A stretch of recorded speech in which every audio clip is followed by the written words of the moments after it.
Hey guys, how's it going? Master of Lore here. Today we have a very short video because we're talking about something that doesn't have much history and story behind it.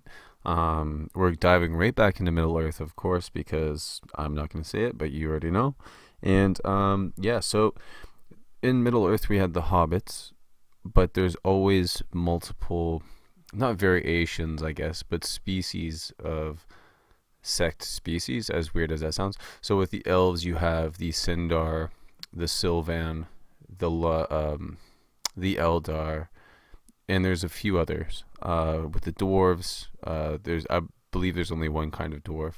But with the men, you obviously have the men of Eriador, you have the men of Gondor, you have the men of the Rohirrim, and you also have the the Dunderlands.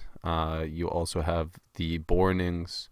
There's so many. The Haradrim, the Corsairs, the Rune, and obviously the Men of Dale. That's 8. And yeah, so with the hobbits, it's the same thing.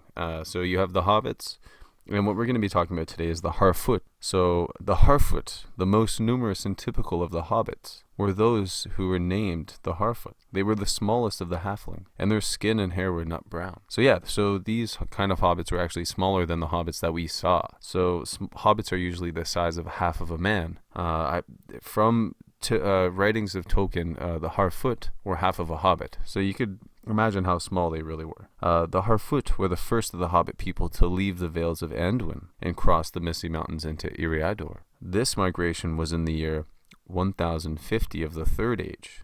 They were friendliest with dwarves, for they loved hillsides and highlands, and whole dwellings to them was a joy. So that's really the only information that we have to go off of the Harfoot. You don't really hear about them in the writings. I think they're briefly mentioned in the Two Towers, if I'm not mistaken. Like, it's a runoff sentence. Like, it's not much. You don't get much.